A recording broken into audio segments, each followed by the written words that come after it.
Season 2 के time ये हुआ था कि मैं एकदम ही इस दुनिया में चली गई थी और मुझे समझ में नहीं आया था कि मेरे साथ क्या हो रहा है। अली और मैंने जब वो सीन शूट कर लिया था एज गुड्डू और गोलू, हम लोग बस वहीं पे हम हक करके रोए हैं। तो मैं बेड पे बस लेटी होती थी, मुझे एक्सेसरीज कलर ये सब बहुत पसंद है, कुछ नहीं पहनती थी, सिर्फ जस्ट गोलू की तरह शर्ट एक पहनती थी, पैंट्स पहनती थी, जूते पहनती थी। तब मुझे रियलाइज हुआ कि अरे मेरे साथ भी यही हुआ है कि गोलू का कुछ ना कुछ वो छोड़ गई है, तो मुझे वो निकालना बहुत जरूरी है। आज बहुत ही खास मेहमान हमारे साथ मौजूद हैं।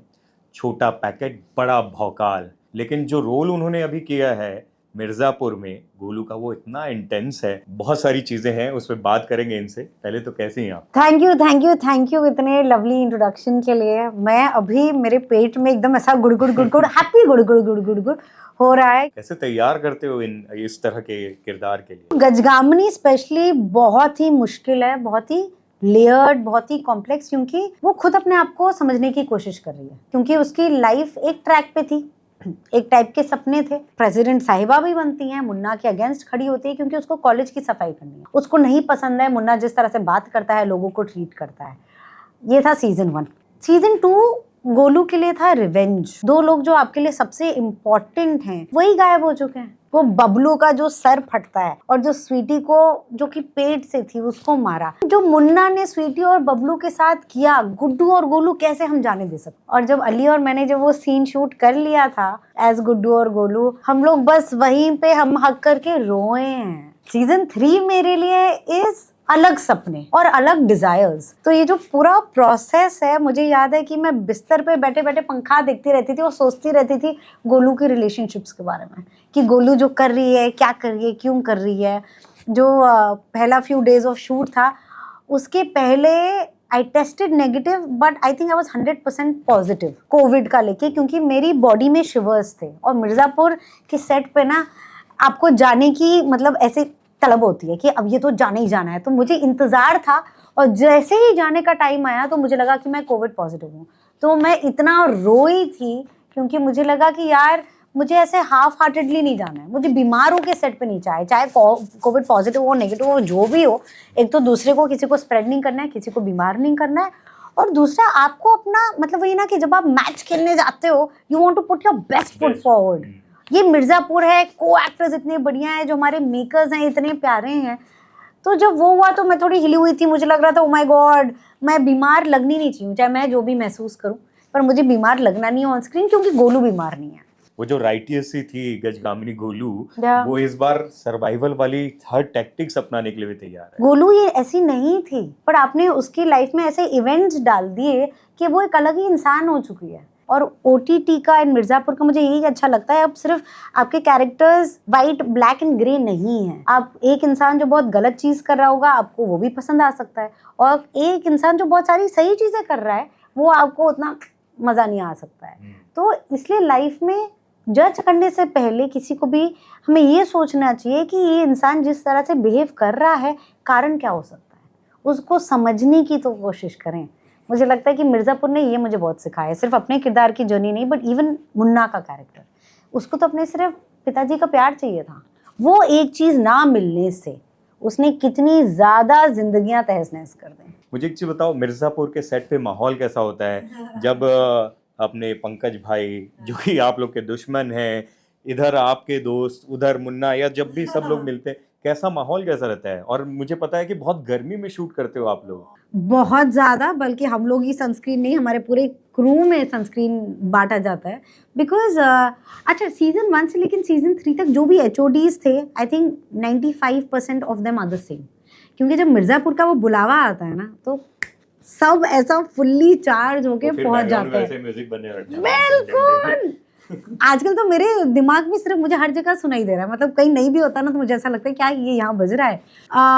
तो माहौल जितना खून खराबा, खतरनाक और इमोशनली हाई जो ऑन स्क्रीन होते हैं सीन्स ऑफ, उतना ही प्यार है।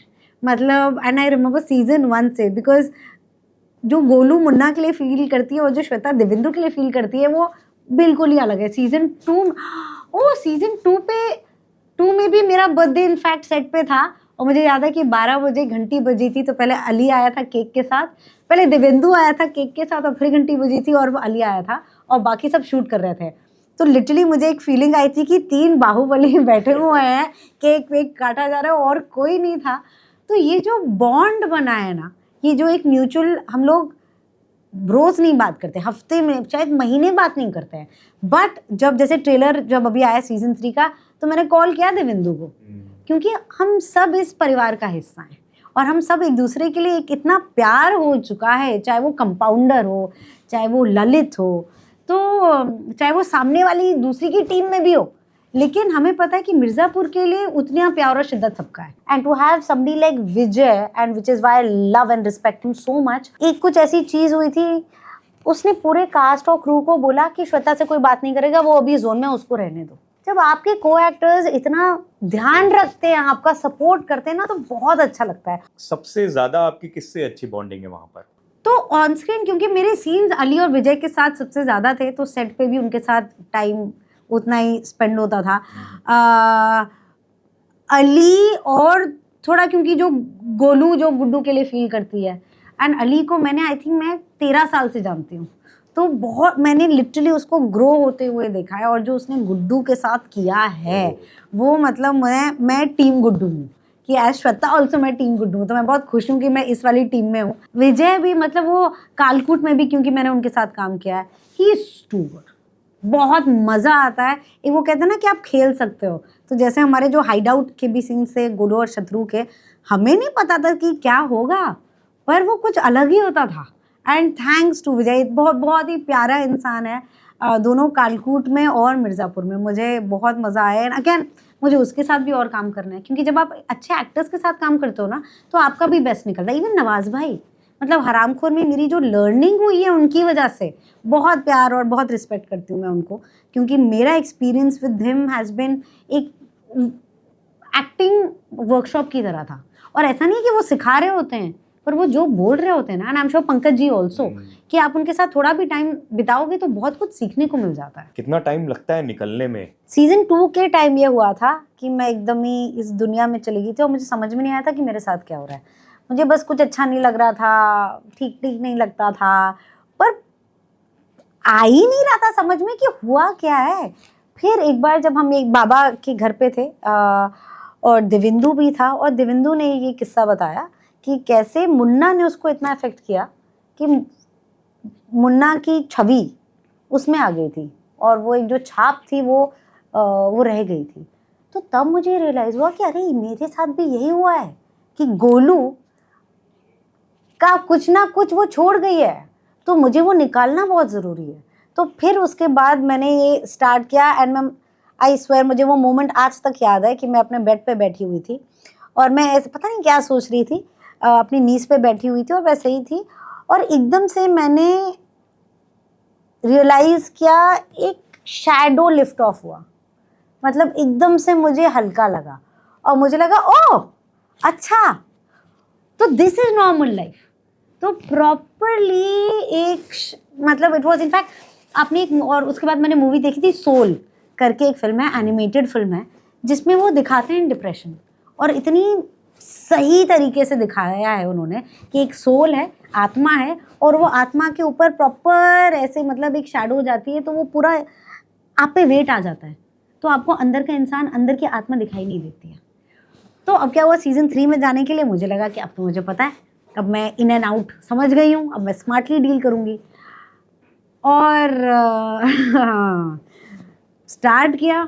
और आई थिंक वो मैंने गोलू की आत्मा को, गोलू को इतना मैंने सोच लिया था और बुला लिया था, ठीक ठीक नहीं लगता था। सेट पे बहुत मज़ा आता था, एक्टिंग करने में बहुत सेटिस्फैक्शन होता था, लेकिन जब मैं शूट नहीं कर रही होती तो मैं बेड पे बस लेटी होती थी। मुझे एक्सेसरीज, कलर, ये सब बहुत पसंद है, कुछ नहीं पहनती थी, सिर्फ जस्ट गोलू की तरह शर्ट एक पहनती थी, पैंट्स पहनती थी, जूते पहनती थी, ना कुछ भी और नहीं, घड़ी नहीं, ईयरिंग्स नहीं।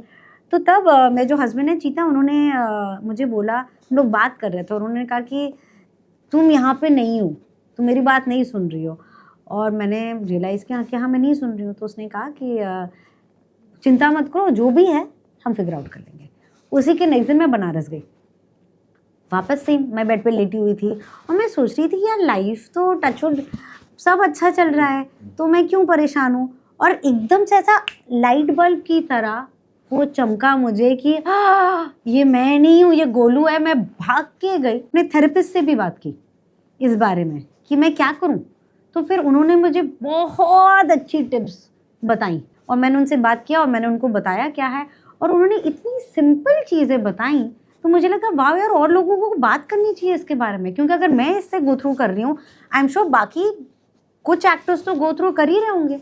और जैसे मुझे पता चला दिविंदु की बात की वजह से, जैसे आई होप मेरी बात की वजह से किसी और को पता चले और उन सबको पता चले कि वो अकेले नहीं है।